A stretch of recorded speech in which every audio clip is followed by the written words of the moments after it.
Hello. Welcome back to Lotus Reverie. Last episode was kind of crazy, the whole slumber party thing. And now, I wonder what's in store for us. For those who haven't watched any of the previous episodes of Lotus Reverie, I put the playlist in the card above in the top right for you to see. For your watching pleasure, if you might add. And without further ado, we shall begin. And seeing that expression, I couldn't help but hate her. Hate her.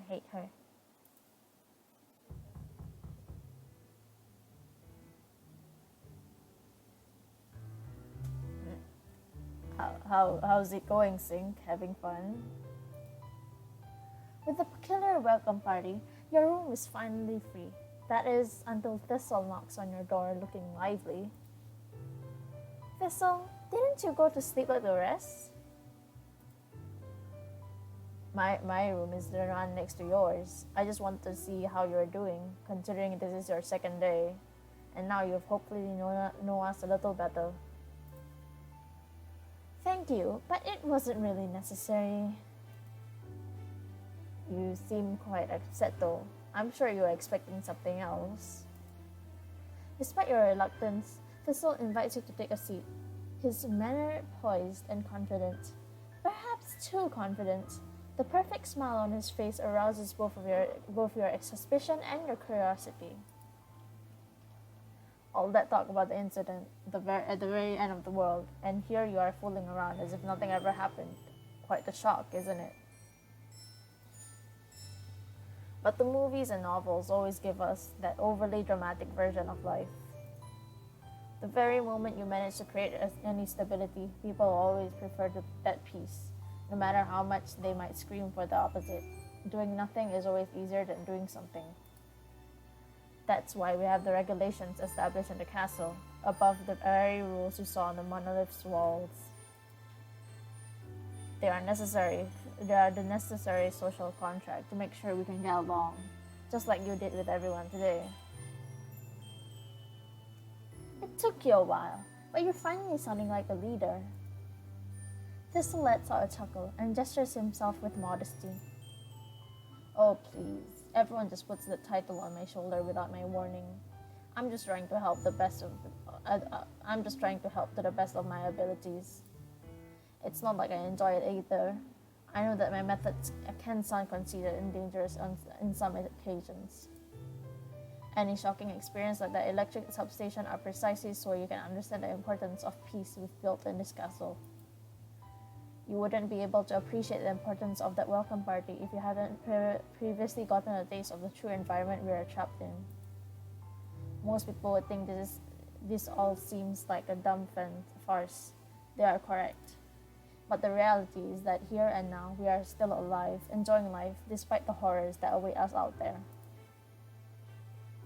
You sigh, avoiding Thistle's gaze, still unable to accept it. For how long? Pardon? That's what you meant by the question this afternoon, right? If I could trust Violet, the reason behind the teaching me that magic? I do appreciate the casual greetings and all that friendly treatment. I understand that you're trying to say about getting along and enjoying life despite the incident. But how long will this go on? Weren't we supposed to have a time limit? Isn't that the reason why you are here? I see that your lack of memories hasn't affected your courage. As you wish, Sync. I won't fudge the issue. The real reason I came here was to explain another of our regulations, one of the easiest ones.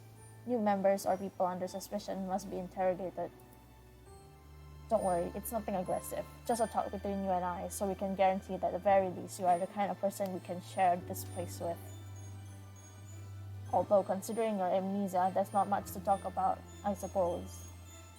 Therefore, allow me to propose this. The soul falls silent for an instant while he adjusts his seat and carefully chooses his words. When I have the chance, I'll come to your room every night before bedtime, just like right now. I'll answer one question every night. any question about this world, its people, anything you want to know. In exchange, I suggest you let me know if you find any information, something you hear, something that worries you, something that the others told you. It's just a suggestion, not a threat, not an obligation. I understand that since you've just arrived, your head must be full of other thoughts. But I trust that because of your condition, you can offer a completely unique perspective on our particular Eden. What happens if I have nothing to share? I told you, didn't I? It's not just us needing to gain your trust, you also need to earn ours. I'll keep answering one question per day, no problem. But as you may already understand, whatever you decide to share will most likely influence the people involved and our lives in this castle. Who do you wish to keep as your friend right now? Who might be able to help you out more? Who might mess up unless you do something to intervene? Our destinies may already be decided, and we may all be enemies at the end of this path. But until then, we can still decide how we want our journey to go. As the days go by, the tension bar will increase. If it reaches 100%, it's game over. Some actions may seem suspicious. This will increase the bar percentage more than usual at the end of the day. However, you can reduce this tension by sharing information with Thistle at night. While sharing information will definitely make Thistle happy, it may negatively affect your relationship with the others. It is up to you whether you decide what's more important. So these are the requirements to live in this castle. This is how it's always worked, even before the incident, depending on how you look at it. And what will you do with this information? The same things I've been doing since the very first day, and it's the reason why we can enjoy this peace right now. To keep the lights on this castle for as long as possible, to repeat more fun days like today until the moment we can no longer run away from our destiny. This is the only thing I can swear upon, the only promise I've managed to keep until this day.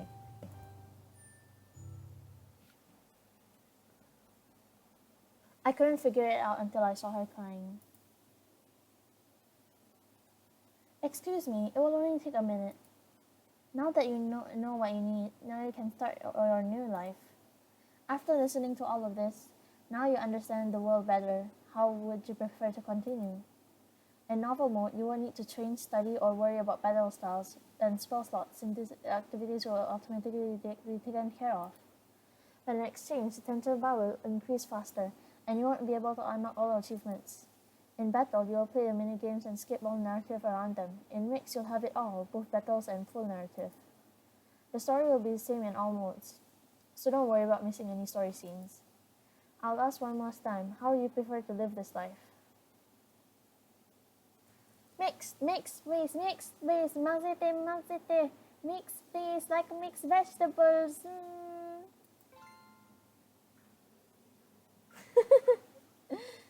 You obtained the battle guide.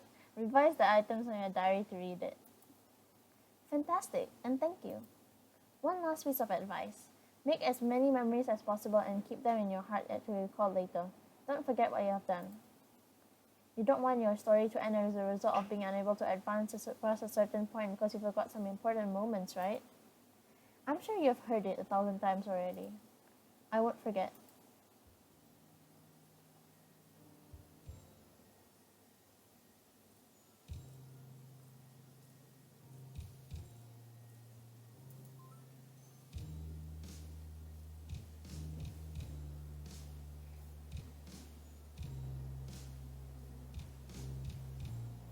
Where's Columbine?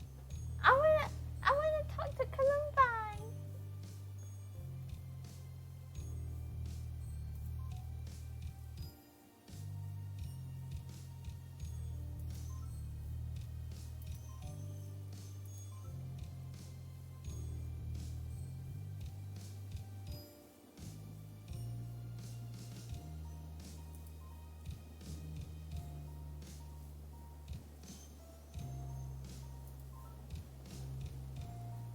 Let's study shock.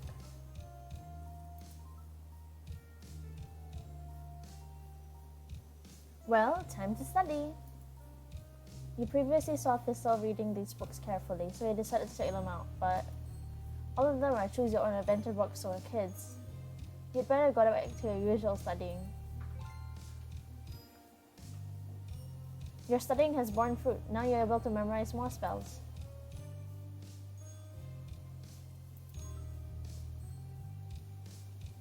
Why aren't you able to talk to Columbine?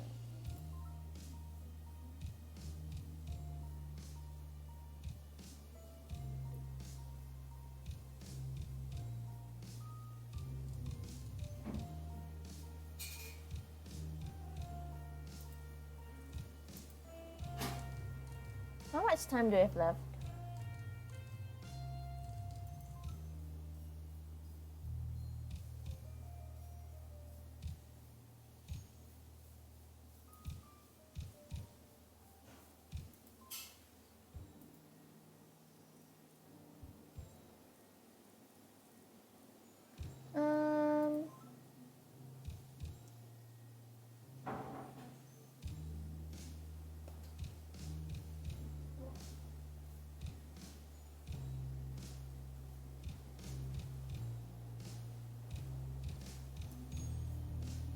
Let's see, Rue.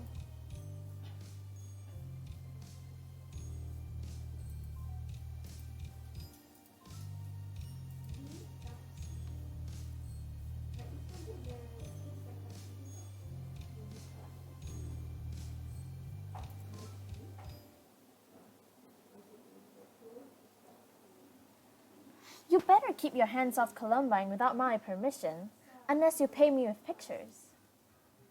What are you even talking about? Since you've arrived, Columbine has shown a particular attachment to you, right? I've been feeling so lonely ever since you took her away from me. I didn't do a thing. By particular attachment, I assume you're referring to her stalking, and she's frankly doing a terrible job at that.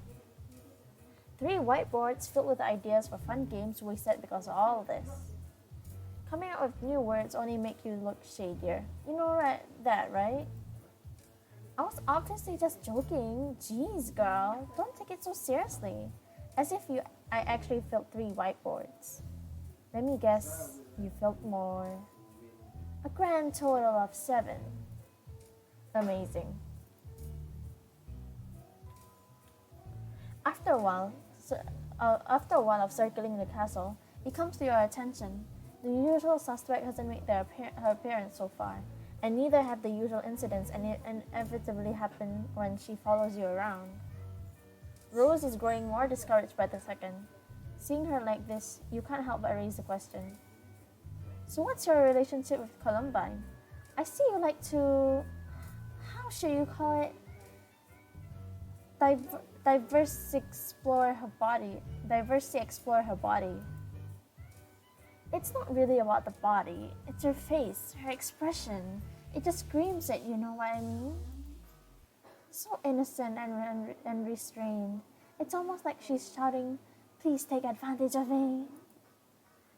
I'm sure she's an innocent good girl her entire life, and that depressing dark attitude she's currently parading around is nothing but a phase. I don't know if I would say the same considering what happened at our first contact. Your case is special. To be honest, if you had no idea what happened there, I doubt anyone does.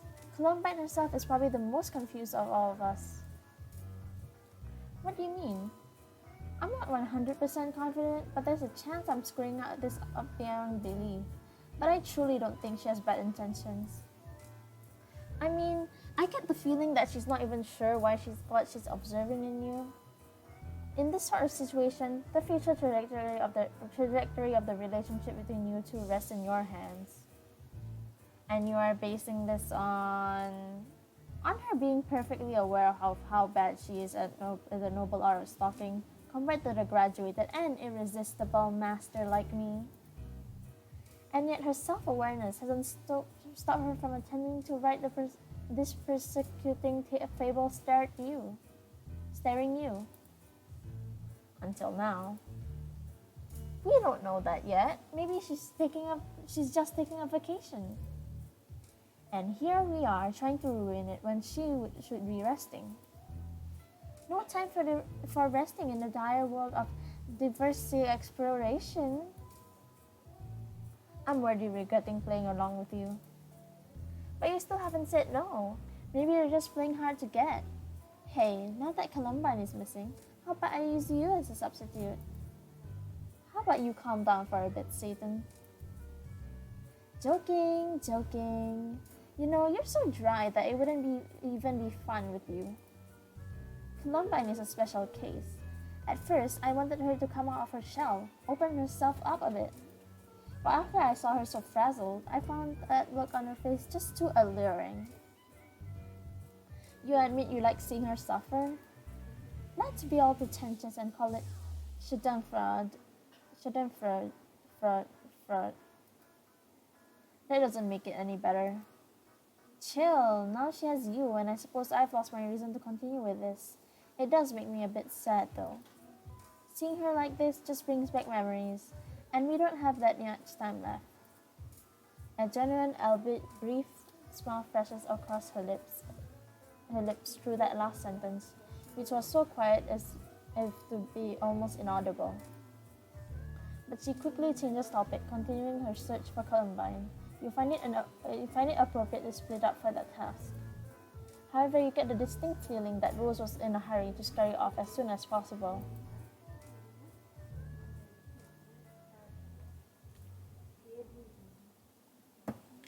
After a short walk, you reach the chemin de ronde of the exterior castle walls bordering the river. It's a lofty area with a terrifying fall that would make anyone dizzy just from looking down. Or so it should, but there's a person standing right on the edge of a merlon who seems to disagree. Columbine? Reacting to your voice, the girl turns around and tilts her head, a blank expression on her face. Her vacant face inevitably reminds you of her ominously suicidal comments back to the slumber party. While you look at them to be jokes then, they're not sentiment so easily forgotten. Columbine is so close to the edge of the wall that it looks like she could jump at any moment, but instead she wrinkles her brows, deep in thought. Then she looks behind herself, checking her surroundings. Finally, she points a surprised finger at herself. Are you talking to me? Are you trying to die? Why are you standing there? Columbine looks up to the sky, taking a second to answer. Am I? I'm not so sure. There's water down there which might cushion the fall. In movies, they always survive, right? Huh? Columbine approaches even closer to the edge.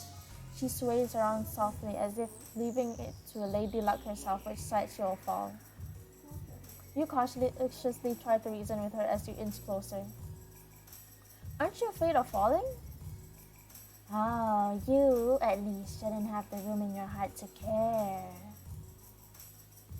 Anyone would be affected. Nobody would dare to do something like that unless they're a Topa, because they're immortal and all that, right? It's not easy to forget about all that after listening to the stories. Yep, not easy at all. But it would be too obvious. That can't be the reason. So obvious that you wouldn't try to test it out. The girl faints, falling over, and you instinctively leap to rescue her. Columbine smiles, and she returns to the chemin de ronde with a nimble jump. You manage to catch your breath while she seems disheartened you didn't let her fall.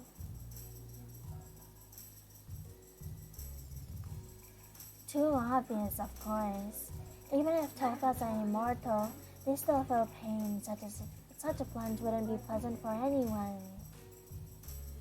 Unless the aim was to make it all so obvious and confusing at the same time that, well, you know. Unable to come up with the proper words, the girl swings her wrist in a circle, as if mimicking the thoughts turning inside her head. But no, that way of thinking makes no sense. Why commit suicide if a Topa can't die? You can't get the adrenaline rush without going to masochistic extremes. Then what am I doing? I don't know. I don't know. What's wrong with you, Columbine? The girl looks at you with the big eyes, as if she doesn't understand. This is why I was looking for you. Up until now, you've been the only one I haven't been able to truly talk to.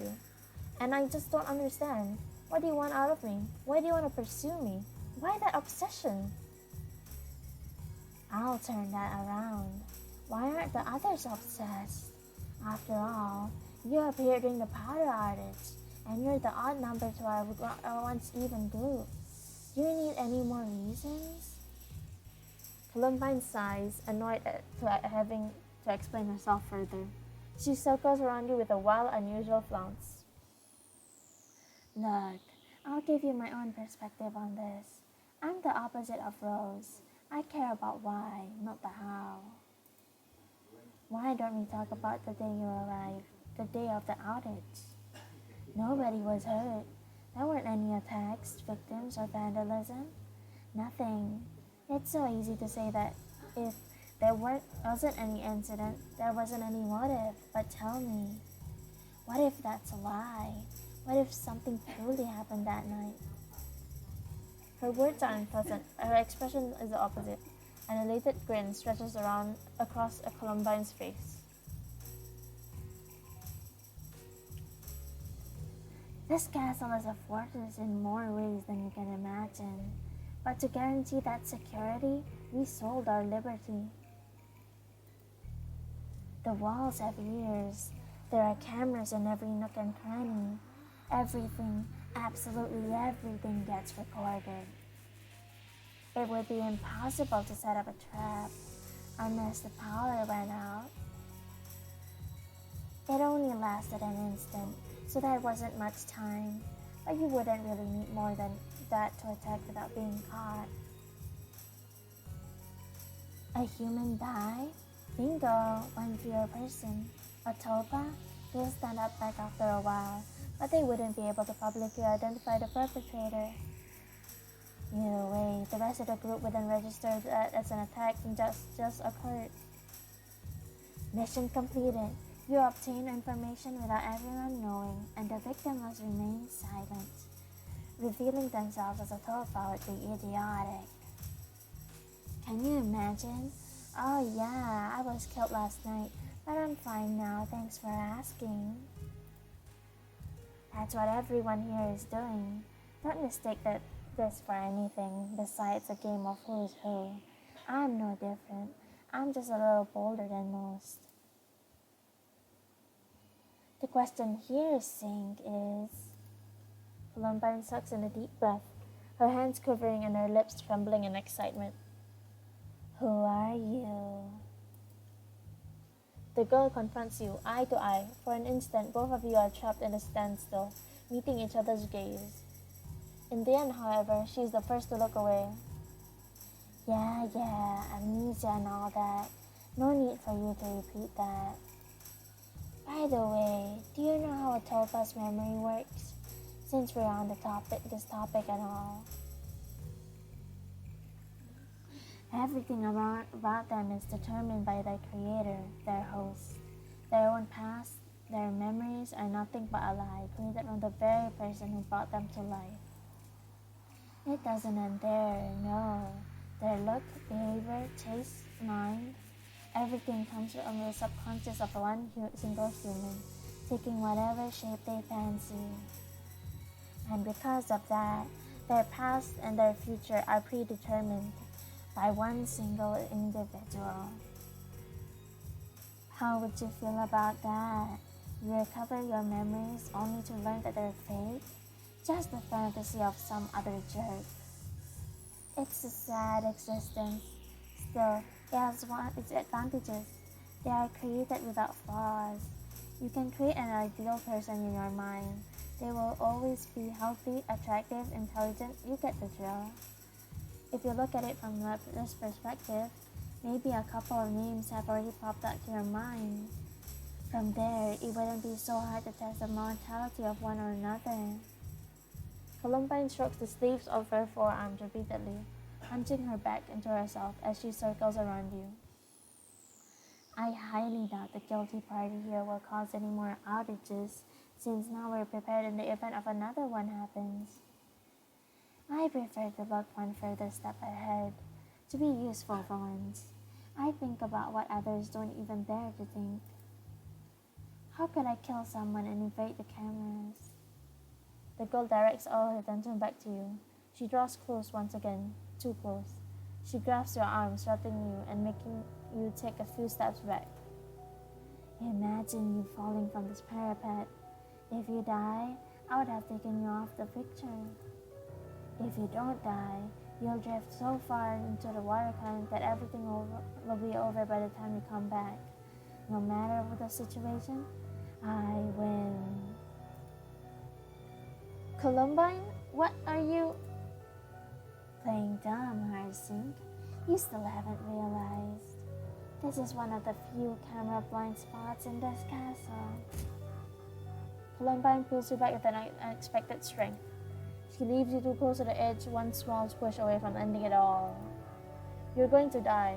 Is there anything else you can do?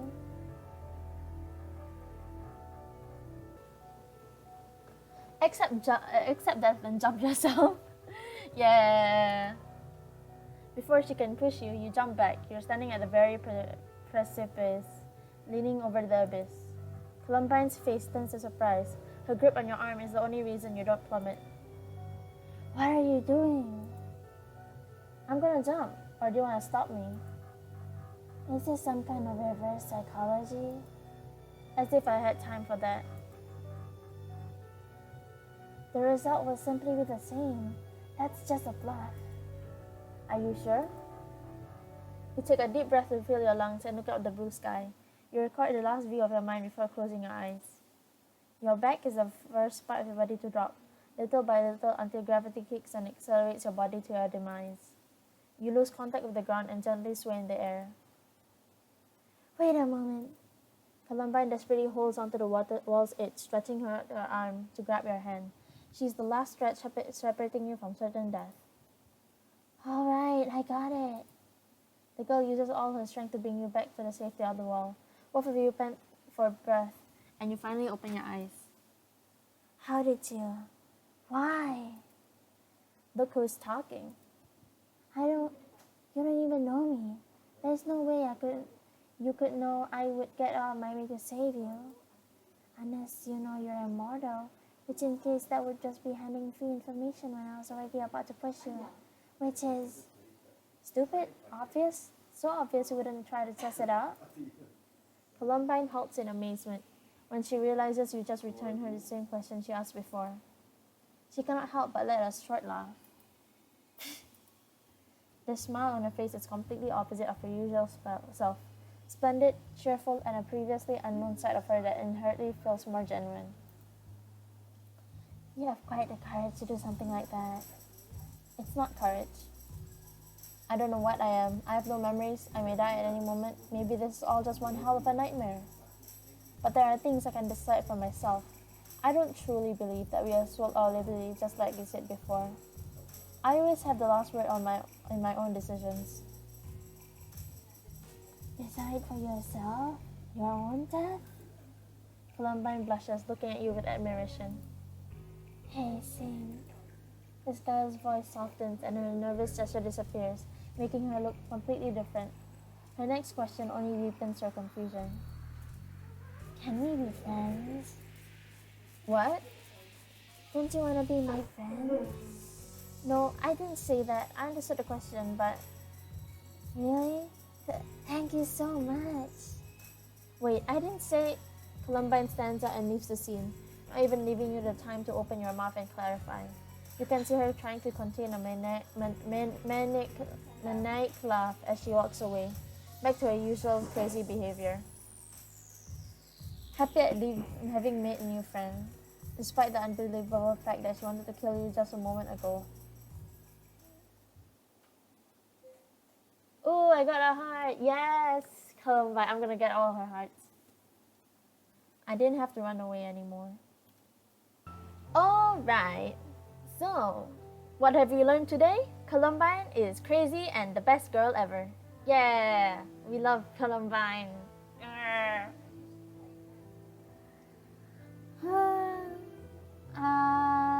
Sorry that I didn't talk that much. I get so focused into reading that I don't really talk. I'm sorry about that. I'll try to talk more. And so, like if you like, dislike if you dislike. Tell me in the comments what you think of this episode, and subscribe for more content like this. And I think that's all. Thank you for watching and have a good day.